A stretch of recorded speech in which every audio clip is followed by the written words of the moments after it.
This is heavenly. Oh, yeah, that is good coffee. Big fan of that coffee. I'm your fan. There's a video of me when I was 18. One of my friends bought me Smirnoff Ice for my birthday. Yeah. I just looked at it. Hey, you're coming home with me, bud. Nice. 18-year-old me was interesting. For real. That'd be crazy to meet 18-year-old you. How long ago was that? 4 years? Yeah. Very different human. Same. 18-year-old me was Very different human. very different as well. Crazy. If I told him I'd be on a Christian podcast or started my own Christian podcast, that would be something else. Yeah, if I told him I was studying to be a pastor, he'd probably be like, what is wrong with you? Yeah. I mean, he would probably be proud of me, but be confused about how I got there. Yeah, I think I'd have the same of, oh. It's like, well, that's good news, but like, how? Yeah. Yeah. Yeah, that's interesting. The past is interesting. Just thinking about the past for a second. There's this quote, I don't know who originally said it, but the past only makes sense looking backwards. Or like, no. Time only makes sense looking backwards. So like, as you're experiencing something, it doesn't make sense. Like, why am I going through this? And then it always makes sense looking back at it. Yeah. Which is kind of frustrating, but it allows you to trust the future, I guess, because you know it's going to make sense, I guess. I'm also a nostalgia fiend. I am not. I love nostalgia so much. You're not? No. Why? I'm not sentimental. I'm not nostalgic. I'm not really sentimental, but I'm nostalgic. So, yeah, I like the feeling it gives me more than like the actual object or whatever it is. Mm-hmm. So I don't really get that at all. Really? No. It happens more with like music and old videos I used to watch or old movies I haven't seen since I was little. That's when it happens the most for me. Not really with like objects. If I saw a toy I had, I'd be like, oh, that thing looks beat up and gross. But yeah, I love nostalgia. I'm always trying to find like music that I haven't heard in a while, but it's getting to the point where I've found all of them and now I'm getting sad. I've already found all the music I used to listen to. Do you really want to find all the music you used to listen to, though? Well, it's mainly like when I was really young growing up, like stuff on the radio and stuff like that. Not really from like the music I listened to in high school was just trash music. It wasn't good. It was just like the popular stuff, which is never that great. But it's like when I was really young, like what my parents played in the car when I was in a car seat, like that stuff. Yeah. That's the stuff I love finding. Fair. Mm-hmm.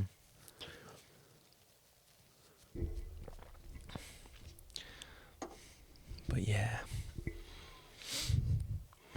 I also love how good Christian music is getting now. Yeah, it's Have I not all talked like about the this? same.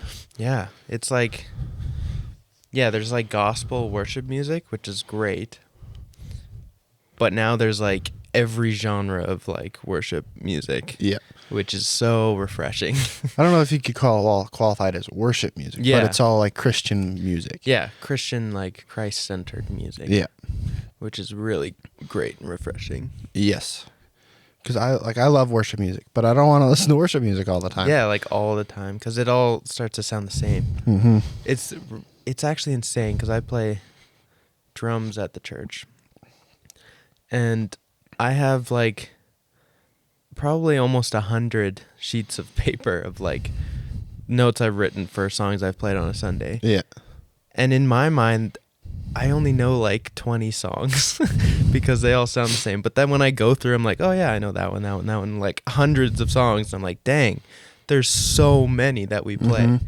And like every set, I'm like, oh, I must have that. It's like, nope, these are 4 new songs. I'm like, what? I haven't played these before? It's crazy how many good worship songs there are. Yeah. It is pretty nuts. But, yeah. What kind of music are you into recently? Oh, what have I listened to a lot lately? I often will fixate on a few songs for quite a while. Yeah. So there's like 4 songs that I'm listening to on repeat pretty consistently. Nice. And then sticking with my like indie folk vibes. I love indie folk. Very nice. I love the acoustic guitar. So anything that's heavy in the acoustic, I'm usually listening to that. Mm-hmm. I think that was part of my appeal of country music too, was right. It had a lot of guitar, and I love the guitar. And then I found indie folk, which was even more so. Some of the ones I listen to, it's like all guitar, and I love it. Mm-hmm. Have you ever tried playing guitar? I did for 2 years. Yeah. But I just was too busy with sports. Right. I had to pick between music and sports, and I picked sports. Fair. Which, to some extent, I slightly regret because my body cannot play sports like I used to be able to. That's the thing. Yeah. Music is longer lasting, I guess. Yeah, and there's a certain someone that's trying to convince me to start guitar again. Yeah, or get involved in music. Yeah, they love that, don't they? Mm-hmm. Yeah, Janelle's always asking me to play the guitar for her, but I'm like, I'm completely out of practice. You're gonna hear a lot of wrong notes. She's like, I don't care. And Rebecca's just trying to actually get me to like be involved in music. Yeah. Because apparently I'm musical. I don't know if I agree with that statement. Interesting. I can see it. But I've always wanted to be involved with music somehow. Like I've been trying for so long to like make music, but it takes so much time and you have to learn so much to be able to write a song and actually make the music for it. Like I bought a mini MIDI keyboard a few years ago and I've barely used it, but I want to. See, and I would love to play the guitar. Mm-hmm. It's just not finding the time, but actually committing to the time is more my issue, is I don't commit to it. Because I've tried it multiple times actually in the past few years to pick it up again. Mm-hmm. And I'll do it for like a week or two and then I stop. Right. In college, I took advantage. They had like music lessons, but they treated it as like a class, so you'd get like a mark for it. Oh, yeah. So I took guitar lessons, and I had already taught myself a decent bit of guitar. So like when I went into lessons for the first time, it was like the amount I learned in like the first lesson was crazy. It was just stuff that I didn't know because I taught myself. Yeah. And then it was just like I learned so much. He's like, oh, you just have to do this for like scales and stuff. I'm like, what? So. Yeah. And I've actually debated taking lessons. Mm-hmm. Again, because I have 2 years in guitar and I have 3 years in piano. Oh, nice. It's just been a long time since I've done any of them. So I'd probably pick it up pretty quickly again. Yeah. If I actually committed to it. I did 1 year of piano in college, but I was like pretty frustrated with it because I know like nothing about piano. And like piano takes a while to learn knowing nothing. So I was just like, I want to just be good. I don't want to go through the learning process. Yeah, and I would rather do guitar. Yeah. I would actually love to be able to play music. Mm-hmm. So we'll see. Maybe I'll get to the point of I'm actually just going to commit to playing the guitar. Right. Yeah, that'd be fun. Then we can jam. Yeah, I've debated about asking the worship pastor to teach you? Yeah. Ooh, that would be nice. Yep. Interesting. I bet does he do lessons? I have no idea. I was going to ask him. I don't know if he'd have time though, because between new baby coming in. Right. Yeah, I worship know. Pastor. I think Ashley does lessons, doesn't she? Yes, she does. Piano, I don't know if though. she does. Yeah, I don't think she does guitar. She does piano, because that's where Bustos went for piano. Right. Yeah, music is fantastic. Nothing else like it. I actually did a documentary. I was in a documentary. Did I tell you about that? No. About music? It wasn't like a real high production documentary. It was made by my classmate in college because we were supposed to make a documentary. But it actually turned out really well. It's on YouTube. It's called The Power of Music. And I talked about how in my low point before college, when I had like an anger problem, music helped me release it in a healthy way.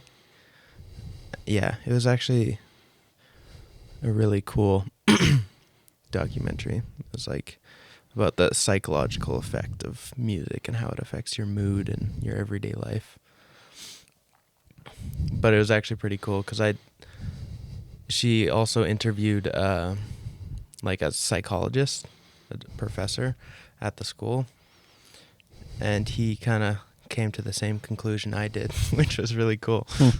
I felt pretty smart about that. It was like, because I started listening to angry music when I was like going through those anger problems, and it was like a good way to release anger, not towards anyone else, but it was just, but then I realized if that's all you listen to, then it'll never go away. Mm-hmm.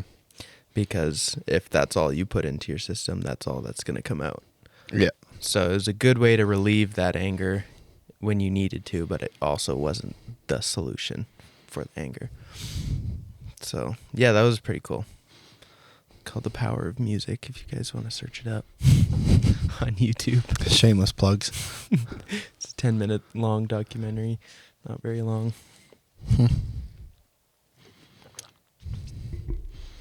There's a YouTube video out there that I'm in.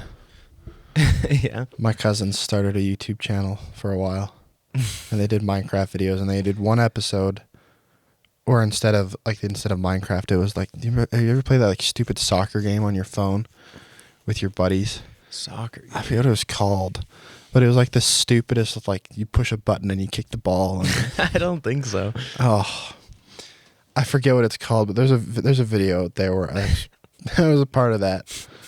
And it's probably the cringiest freaking thing. That's funny. I used to be a part of a dance crew. Let's go. We have videos on YouTube. See if I can. We danced to dubstep music. It's pretty sweet. I think everyone's been a part of at least one YouTube video in their life. I still think of becoming A famous YouTuber on YouTube or something, because I've got the video skills. I just need to figure out my content. I don't know if my cousin.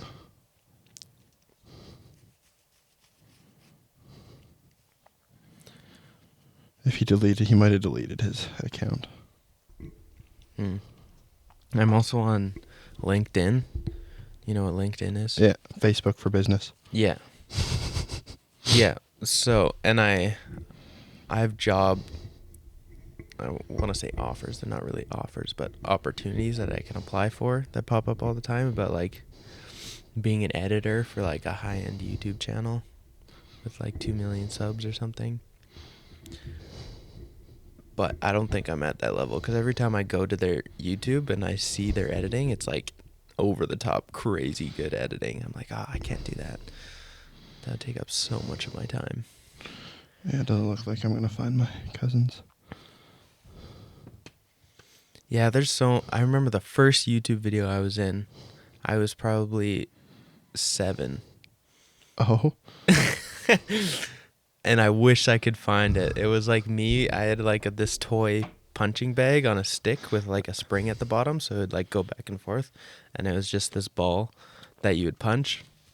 So when you punch it, it would like bend down and then come back.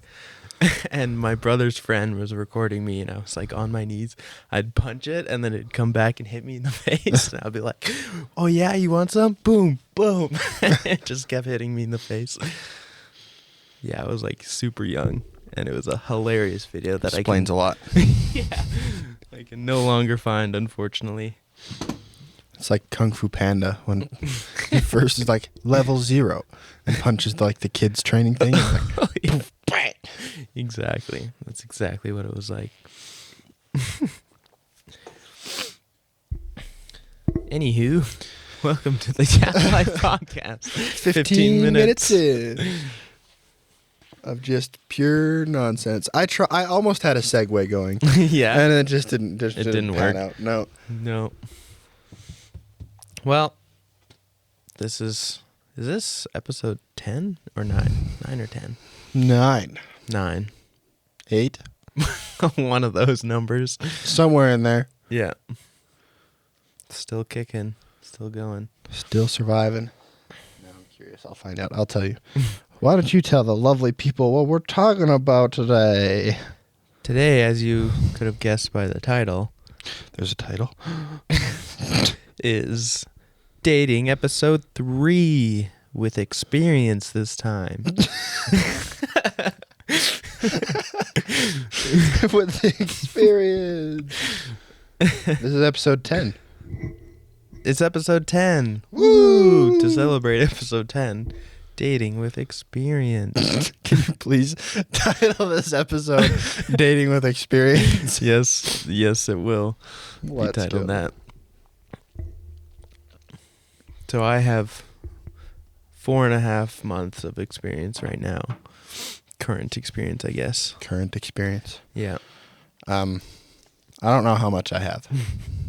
It's ambiguous. It really is. Kind of just happened. I could tell you officially. Well, it depends who you ask, in all honesty. Yeah. 2 months, 4 months, 3 months, somewhere in there. What does she say? Depends who you ask. What if I asked her? Depends. That's what she says? Depends who you ask. Depends who you ask. Fair enough. That is our response. How long have you two been dating? It depends who you ask. Yeah. Fair. Our first official date was over almost 3 months ago. Yeah. There you go. So we kind of have almost the same experience. Current experience. How's that been going? Very well. Very well. Very well. That's good to hear. It's not like it's been everything is super easy, Yeah. but it's been going really well. Yeah, that's great. Actually, one of the biggest things for me is that we can go through crap quite well together. Yeah. That's the most important part. And I find a really important part is to be able to, like, kind of joke about the crap. Mm-hmm. Be able to joke with each other about stuff you need to work on, I guess. Stuff like that is important, I think. Because when you start taking it too seriously, that's when you can start becoming defensive, or you can start, like, not mentioning what you need to mention because it's too serious. Yeah. So I think, yeah, it's very important to keep things lighthearted and while still growing. Yeah. Yeah. One thing I heard that I actually really agree with is the good times are not a good indicator of exactly. of your relationship. It's the hard times. Now, I wouldn't say by any means that we're going through hard, like, our relationship is not going through a hard time. Mm-hmm. There are external factors Yeah. and other things going on that are hard Yeah, exactly. that we're having to walk through. And the way we've walked through them so far, it makes me actually really confident in our relationship. It's just like life, right? Like, Yeah. the good times don't define who you are. It's the terrible times that define who you are. And how you respond to them. Exactly. Then it's the same thing with relationship. It's not the good things that define your relationship at all. And a lot of relationships make that mistake. It's like, oh, this month went so good, so this person will be the one for me. It's like, well, you think every month is going to go that good? Mm-hmm. Can you go through hard stuff together? Yeah. Can you fight well? it's like this month was so hard and we stuck it through and made it through. This one could be the one for me. It's like, that makes a lot more sense. Yeah. Yeah.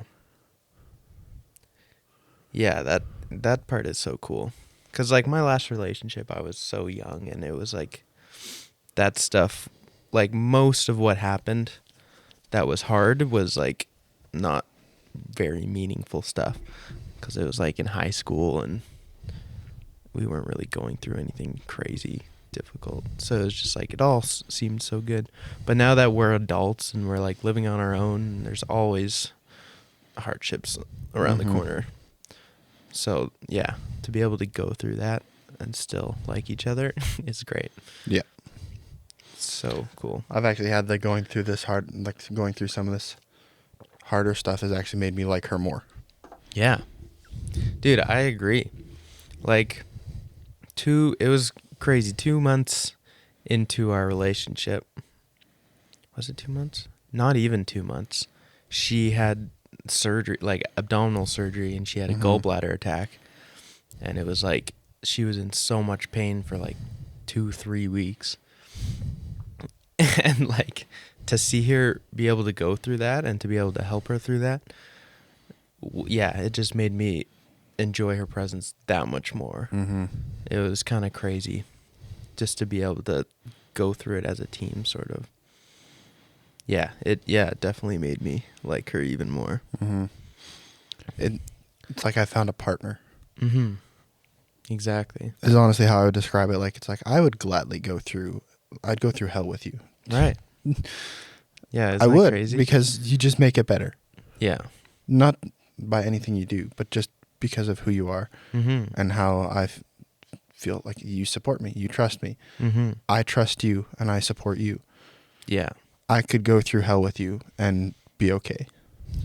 And that's the thing about having someone to go through hell with, is you can even the load off each other. If one person's going through hell, you can be there to take some of that burden. Yeah. In any way you can. So it's like it's easier to go through hell at that point. Yeah. And I'd also say one of the biggest things for me is how much it's both of us go but God. Yeah. Through the whole, like, through all of it. One of the biggest factors that keeps pointing me back to the Lord lately is her. She'll be the first one to be like, how are you doing with the Lord right now? And I'm like, oh, man. Yeah. Yeah, that's good.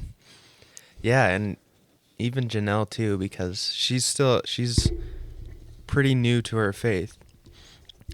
But she's been the one that's like, we should read tonight. We should read the Bible tonight. And I'm like, yeah, we really should. It's like, I feel convicted because she's the one doing it, and I should be the one. I shouldn't, like... Dude, I'm the one studying to be a pastor. And Yeah, she's exactly. doing way better at being a pastor than I am. Yeah, I'm working in a church, and she's the one that's encouraging to read. And I was like, yeah, that's great. So, yeah, it's super fun. Yeah. Something that we've talked about a little bit lately, has been like signs of a healthy relationship. And now this is not me just going, I have a super healthy relationship, and this is why. Like, her and I are very analytical of everything. And we'll sit and, like, after we meet somebody, we'll sit and talk about all the, like, psychological things we saw and all, like, the little, like, nuanced body language. And like, this is what I saw, right? So that's how we work. And it's one of the biggest, I think, green flags for me in any relationship is, are you growing with them? Yeah. Like, are you seeing positive change? Maybe not change, but positive growth. Like, there's a few people that come to Bible study that have started dating, and I watch them and go, that is a good relationship because I'm seeing you grow. Yeah. Like, there was one person in particular who was pretty shy, and they've started dating, and now I'm getting more from them in Bible study. Okay. Because they've gained some confidence through this relationship and they've grown. And, like, to me, that's a good sign. Totally. Like, if I'm seeing you grow, and to me, a bad sign is if I'm seeing you start to disappear and your life is becoming your relationship. Right. And you're instead of growing, you're almost shrinking. Right. Excuse me. Yeah. Because I've seen that too. Yeah. In a few relationships. Totally. Yeah. Yeah, that's pretty cool. Yeah. And even in my own life, I can even see, like, I struggled for a while with the Lord I was like, okay, if you want me to be a pastor, I need help. Mm-hmm. I can't do it alone. And I just kind of got stuck in that for a while. And then I gave that up. And I was like, you know what? I need to be at a point where I'm okay with doing this life alone. Right. And I was. And that's when the Lord then introduced me to Rebecca. Right.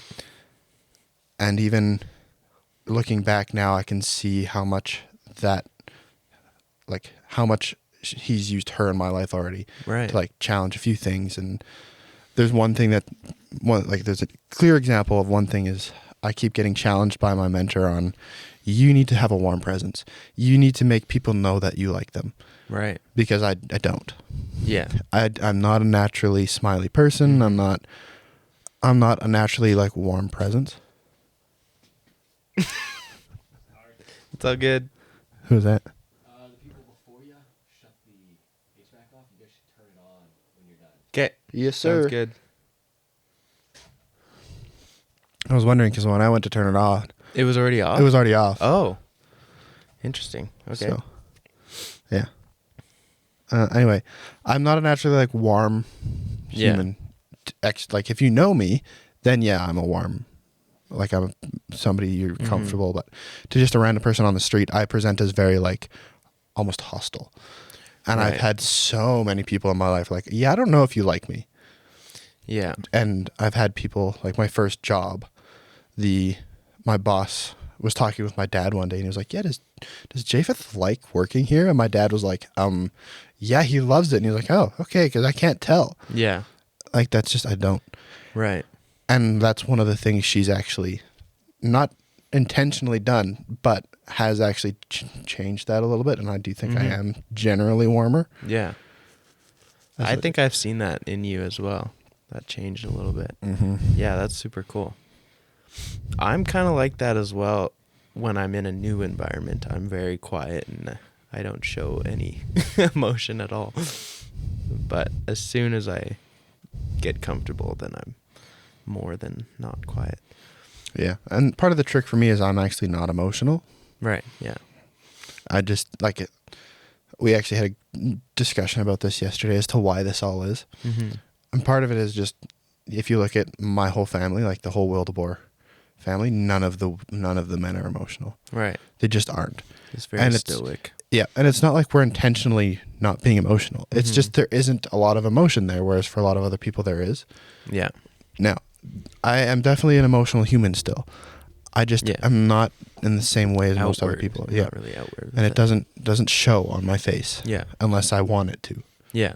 And you have to pay very close attention to actually see it. Mm-hmm. Which most people don't pay close enough attention to see it. Right. Whereas my parents and Rebecca do, so they actually pick up on how I'm feeling. Yeah. Because they know me well enough. But so I have that added of, like, I'm just not naturally an emotional person. Had a traumatic experience as a child of losing my brother, which then, because of my personality, I kind of shut down. Right. And so then I hide my emotions even more. And I grew up in a house that my parents were very perceptive of how I was feeling. So I never had to express my emotions dramatically. Yeah. Whereas I think a lot of other people learn to, like, okay, I need to be more expressive because I'm subconsciously pleading for you to recognize I'm having an emotion right now. Yeah. And you're not seeing it. Right. So most people, I think, learn how to express it, whereas I've learned how to hide it because my parents just picked up on it. Right. And I didn't want them to. So I learned how to, like, hey, I'm not going to show any emotion. So you add all those together, and I just don't present as emotional. Yeah. Which in some cases is nice, but for people that are trying to, like, encourage me and support me, lead me, right, help me grow, mentor me, you can't tell if I like you because I don't show emotion. And especially because you're trying to be that mentor in the future. Yeah. To be able to be that for other people. And if you don't show that, then it'll be hard for them to pick up on that. Like, I've legit had my mentor tell me, he was like, I, for the longest time, didn't know if you liked me. Nice. And I was like, I'll be honest, at first I didn't. Oh, dang. I didn't. Yeah. But that has changed. I actually do really like him now. I really appreciate his insight and his wisdom, and that he has a voice in my life. Yeah. But I just didn't show it. So I've had to be intentional about, okay, I got to like, if I'm not going to show it on my face daily, which I should do more, or at least be a little warmer daily, I need to show you in other ways too that I actually do. Yeah. Yeah. For me, I was very good at showing positive emotion, and I would just like completely ignore negative emotion until the point where it all came out, my negative emotion, like after high school. And then I remember going into college, I was like studying stoicism on my own because I didn't want to express all the negative emotions. So I was just like, how do I like go through crap without expressing emotion? And like the definition of stoicism is the unemotional endurance of pain. So it's like enduring tough stuff but without emotion. So I was like studying that, like how can I do that? Until I realized it's not actually that helpful. No. That was something I naturally did, and I tell you, it's not that helpful. Yeah, it's not that helpful, especially if you're trying to get into a meaningful relationship with anyone. So I stopped studying that pretty quick. But I remember I had it on my whiteboard in my dorm. It's like the definition of stoicism, and I had a couple stoicism books. But I was just like, I hate that I'm now expressing all this negative emotion. How do I get rid of that? But I've always been super natural at expressing positive emotion. I'm not. I'm so bad at it. Yeah. Yeah. Like, I will be genuinely excited, and this is my face. Yeah, I've noticed that. Yeah. Yeah. I'm like the most smiley guy ever. I'll smile and laugh at everything. I don't smile. I actually have to think about it. If I want to smile, I legit have to be like, okay, you smile. Just smile now. Yeah. And by the end of the day, when I have like, my job is like, is people, right? So on a Sunday when I'm supposed to be being hospitable, and like the big thing is that you smile. So at the end of the day, I'm like, I'm exhausted because I've been having to think about smiling all day. So I'm like, I don't want to smile anymore. My cheeks hurt. I have to think about it. Yeah. I don't smile. And I've had so many people, like my friends for the longest time, were like, why don't you smile? And I was like, I don't know. Why do you smile? I just never have. Right. And it's not that I'm not happy. I just have never been a smiley person. Yeah. Yeah, for me, it's like I was always scared of doing or expressing negative emotion, because when I did, it always would snowball out of control, and I would just like get more and more angry or sad or whatever it was. And then I would always notice, like, as soon as I start talking about it, people are like, whoa, whoa, whoa. And I'm like, oh, I didn't mean it. I'm not actually. But yeah, it's learning how to express things healthily. Yeah, in a good, healthy way. Yeah. Yeah. I remember when I was a really young kid, and I'd be playing on the trampoline with my brother and sister, who are older than me. They would like tease me or whatever until I got angry, and then I remember as soon as I got angry and I would start like chasing them, they would be genuinely scared. They would be like, holy crap. And I'd be like, just get like completely overwhelmed with anger, and then they would freak out. But they liked doing that, which was not helpful for me at all. No. But yeah, we all got our stuff that we need to work on. And just another random, like, not really random, but another thing I really appreciate about my relationship right now is some of the stuff that is going on externally is quite frustrating.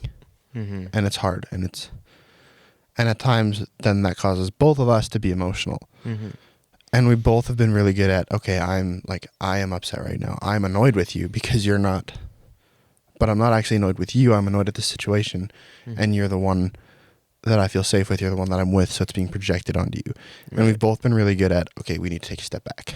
Yeah. Like the way we've handled the negative emotions together Yeah. has been huge for me on like, okay, I know I can take a step back and actually talk through this with you and you will reciprocate. Mm-hmm. Yeah, that's really good. Whereas I think like even in, I think like for her past relationship, that wouldn't have happened. For my past relationship, that wouldn't have happened. Mm-hmm. Right? Yeah. Like if I wanted to work through a negative emotion, I would have had to basically drag her, my ex with me to do that. Right. Which would have just made it worse. Yeah, exactly. Yeah, it's kind of crazy, like when when you come to our age and then you get into a serious relationship, how badly you want that to work and how badly you feel like you need to actually do the tough things to make it work. It's like, okay, this might be really hard right now, but we actually need to work through this because you actually care about the relationship going somewhere. And like, there's some things like Janelle has been through some crazy things in the past year, like similar to what you went through when you were a kid. And like, I have no experience with that stuff. So it's like for me, it's finding like how I can help without pretending I know the answers, because I don't know at all. So it's just like, how can I help? How can I be there without overstepping or pretending I'm the answer or something? And I have the same thing. Like the stuff that Rebecca's going through, like it's her family's a mess. Yeah. As, you know, way too many families are. Right. And I have the blessing of I have two of the best parents ever. Like, now that's not, part of that is my parents stuck together through some really crappy stuff, and that's part of why my relationship with them is the way it is. But I know I do not take for granted at all the fact that I have two parents that are together, have, like, to me, the best example of what a marriage should look like. Yeah. I am very blessed with who my parents are and to have those parents. And Rebecca doesn't have that. So I'm learning how can I support you through dealing with that? Yeah. Because you have never experienced anything like that. Yeah. Because, right, like, divorce is hard on everybody. It's hard to, like, and I don't understand it because my parents are not divorced. Yeah. So trying to work through, okay, how can I support you through this and the damage that's all been done through this without, like, because I don't have the answers. Yeah, exactly. It's a balance. You gotta, like, how can I take some of that weight on myself without taking it all or not taking any?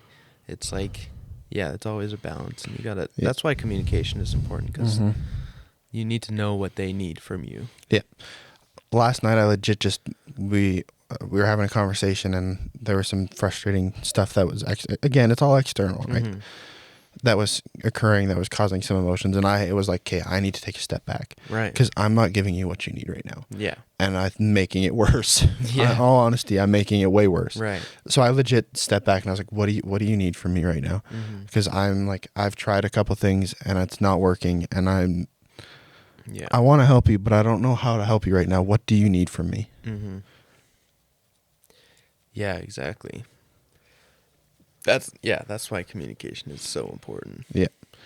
And also, like, you need to be aware of your own emotions too. Like, at that point I was like, okay, I'm getting frustrated. Right. And this is not helping either of us.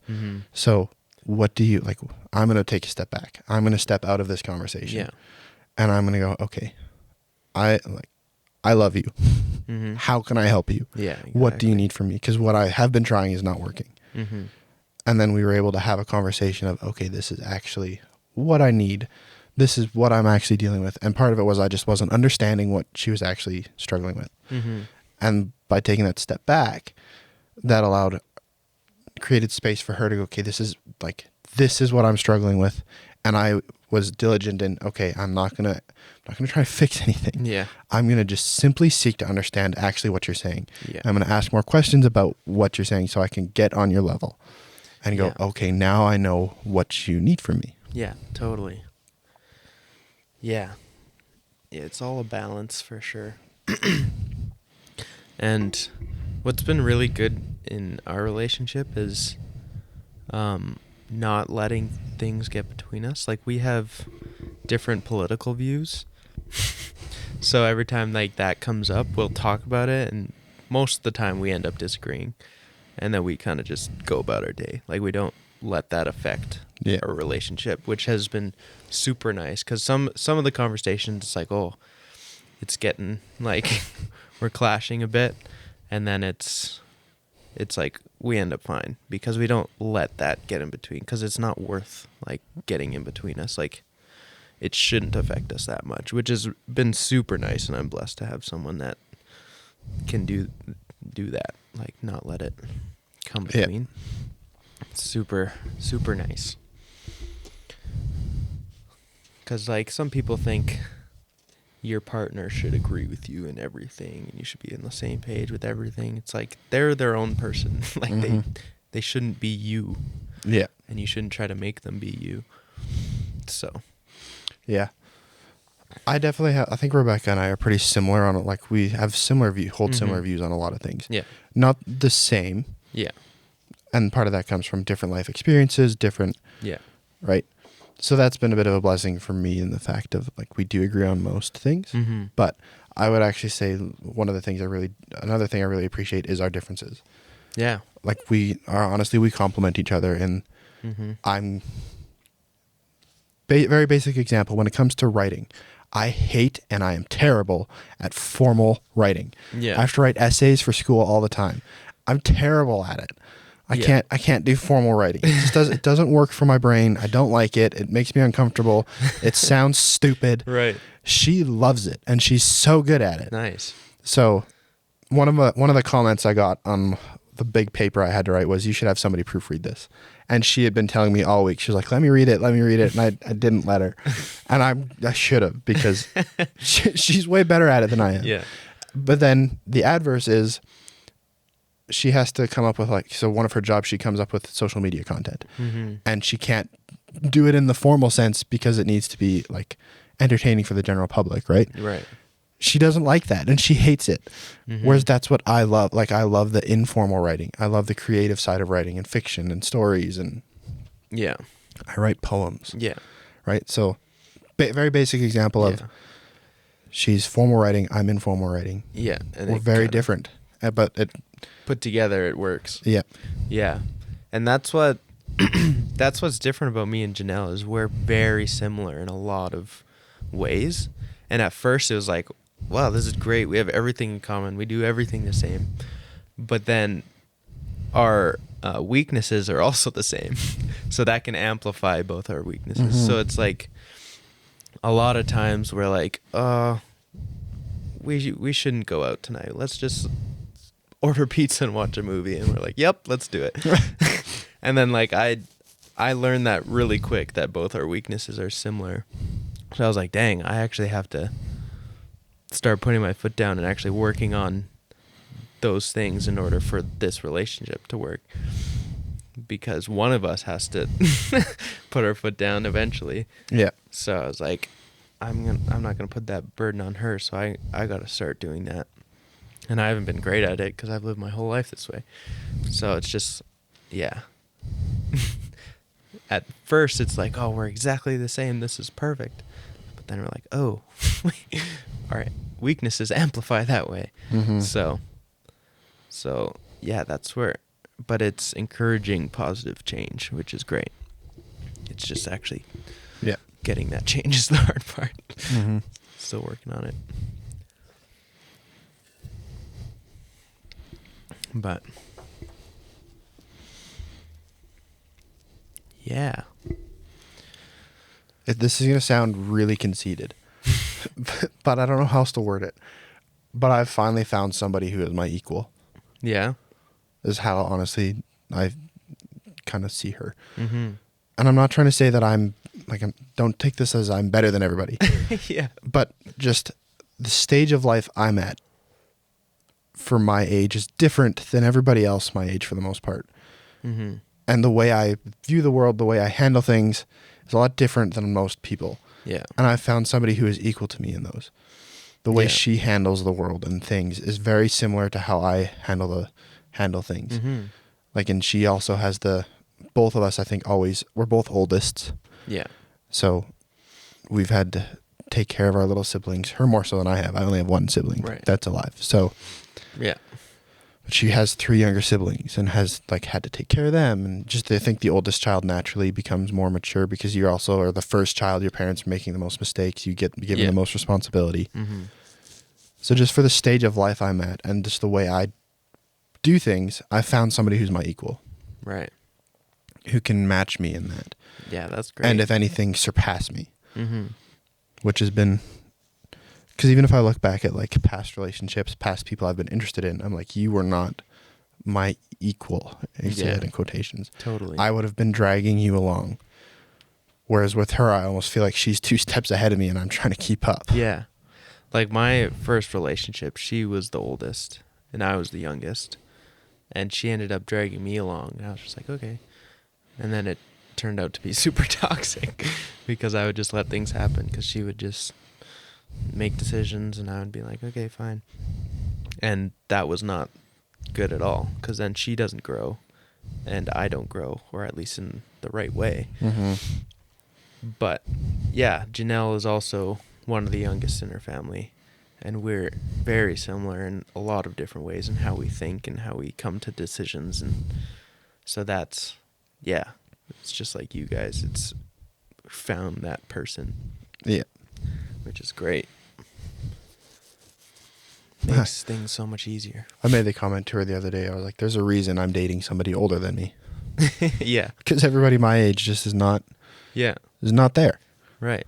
Like when I went to young adults for the first time, I was like, everybody here is so immature. Mm-hmm. Like you're not where I am. Right. And that, like, there's nothing wrong with that. No. But it does make it a little harder for me because I'm not there anymore. Yeah. I've moved past that. Yeah. And part of that comes from, naturally, I think I matured quicker. And I had things in my life that matured me quicker. Mm-hmm. I've always been told I'm an old soul. Right. You're like, wisdom behind your years, blah, blah, blah. Sure, you know? Mm-hmm. But even just the things I like, the way I act in relationships, like friendships even, is just different than how every other person my age seems to live in those relationships. So, and I found somebody who does the same as I am. Right. And that, which has been a huge blessing too. Right. Yeah.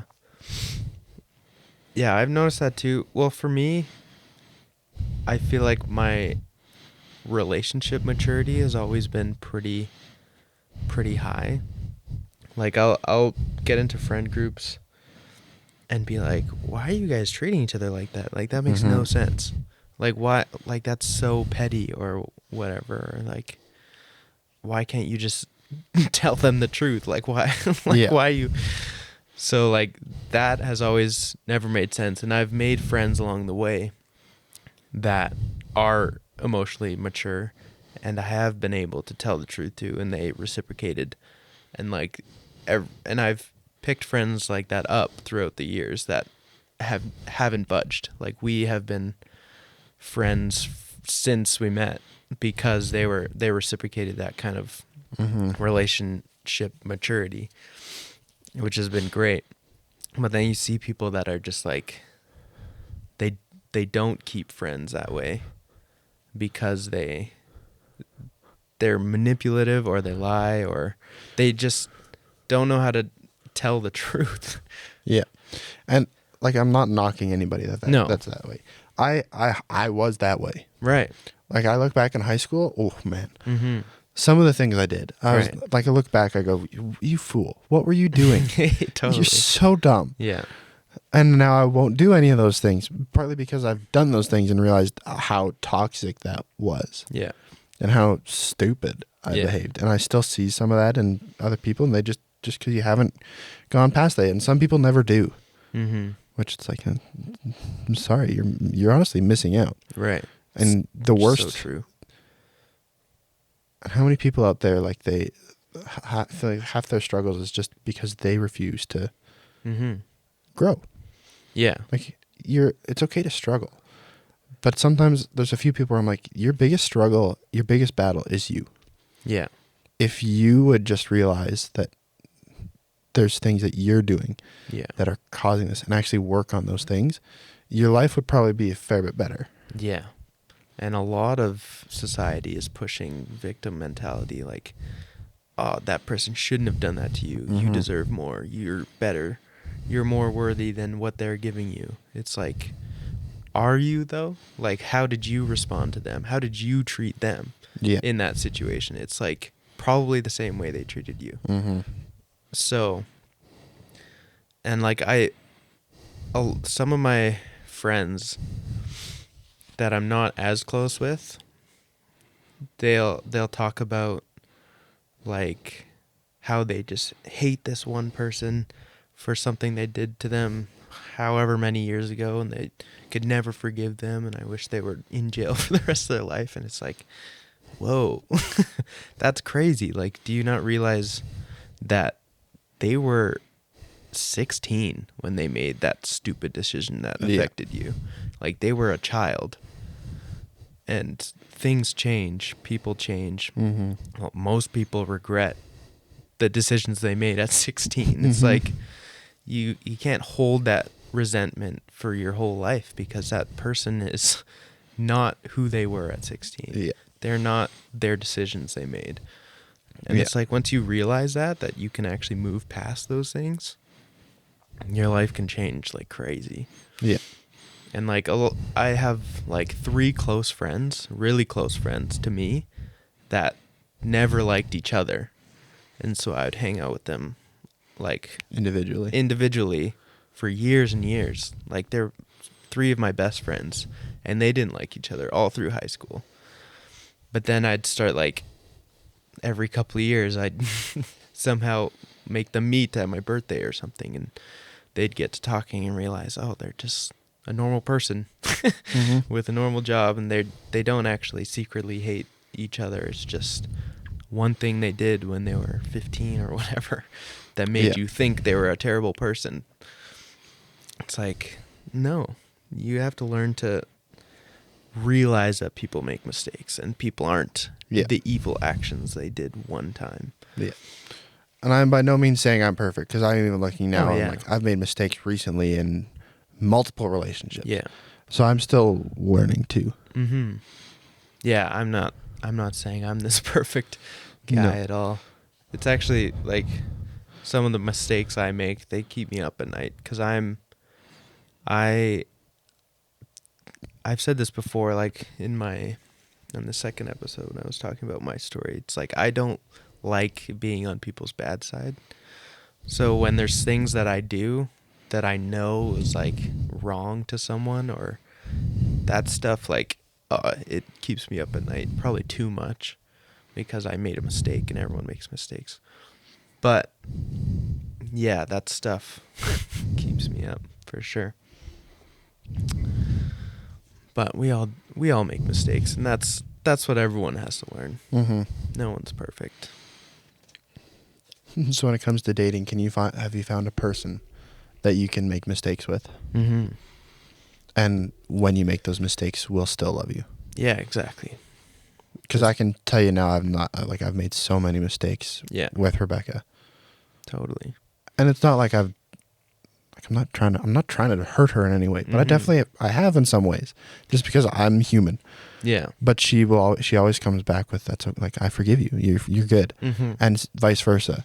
She's made mistakes, and she's handled things poorly, and I've gone, I don't care. Yeah. That hurt, but I still love you. I still appreciate you. Exactly. You're human. You're allowed to make mistakes. I'm not going to hold your mistakes against you. Yeah.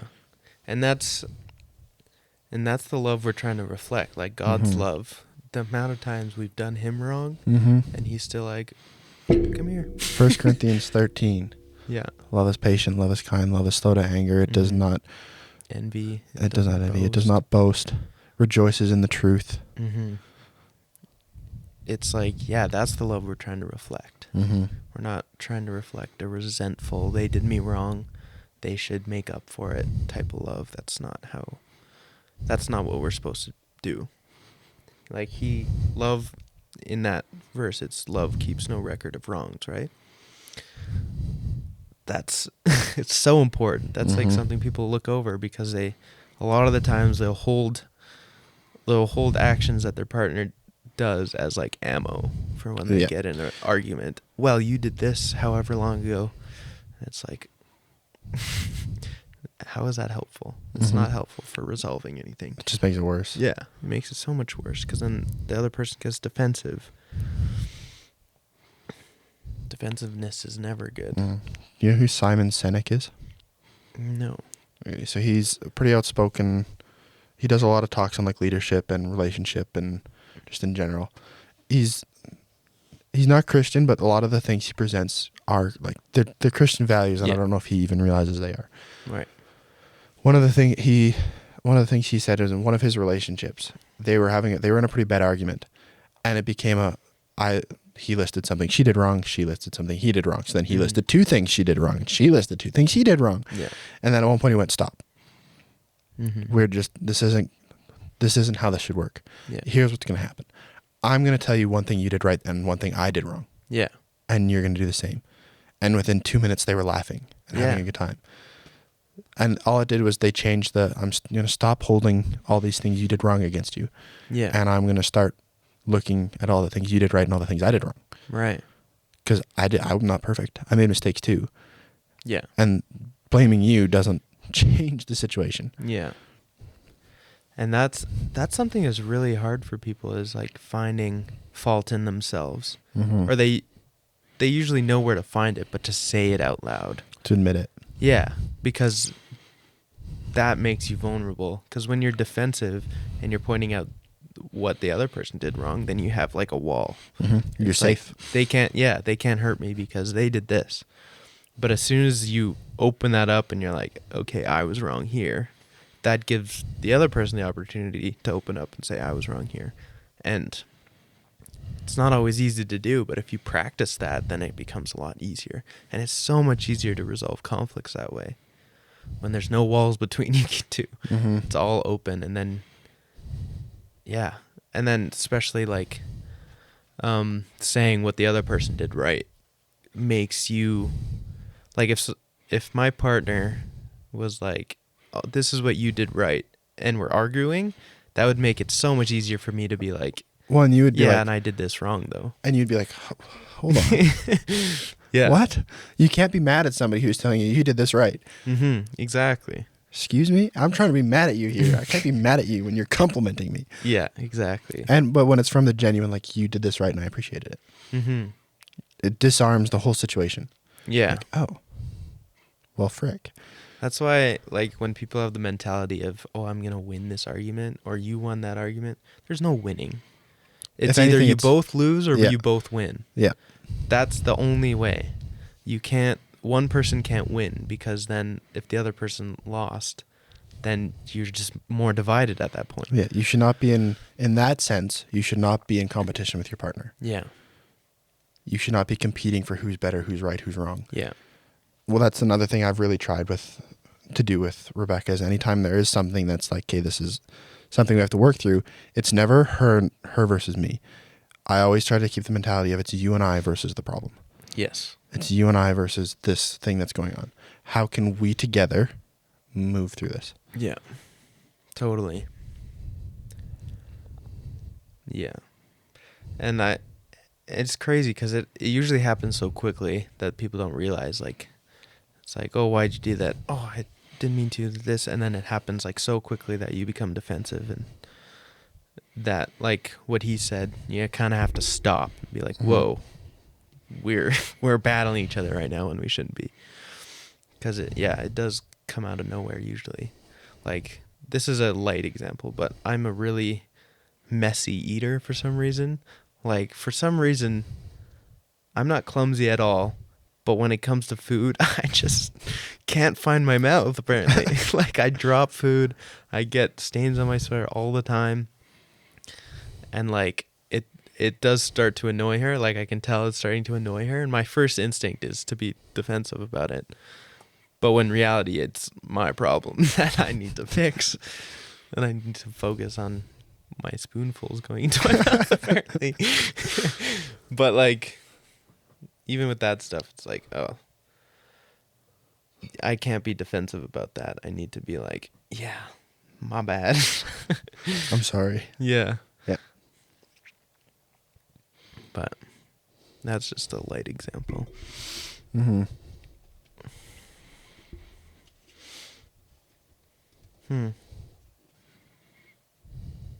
Looks like we've learned a lot in the 3 months we've been had experience. It's already an hour.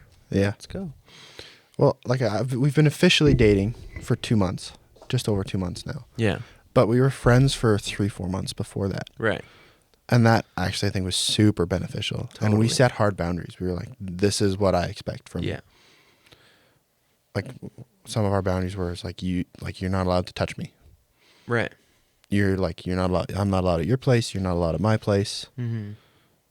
Stuff like that. Yeah. And that actually really helped we got to know each other as friends first. Yeah. And very intentionally as friends. Yeah. Which this is where some people will tell you that we started dating way before we officially started dating, because we did hang out, just the two of us, before we were dating. Yeah, quite a bit. But the intentionality for both of us, and it 100% was true, was you are just my friend. Mm-hmm. Exactly.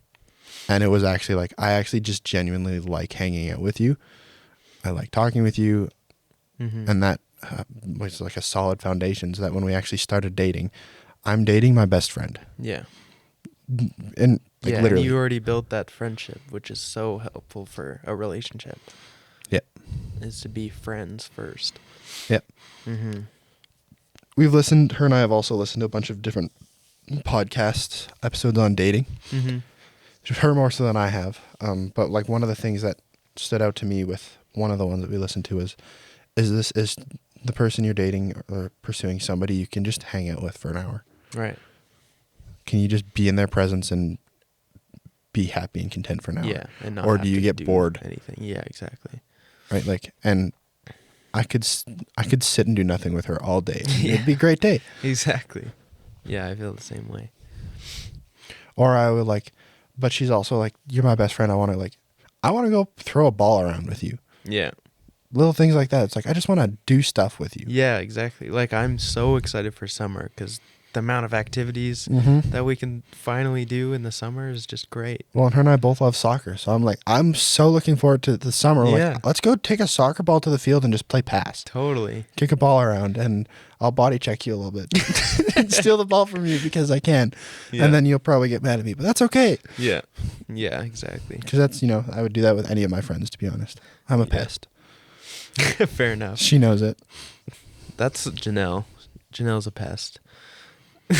I'm a pest and a tease. Yeah. It's a great combo. I tell her all the time, I'm you're a bully. But one of my love languages, I kind of like being bullied. It's kind of, it's not in that way.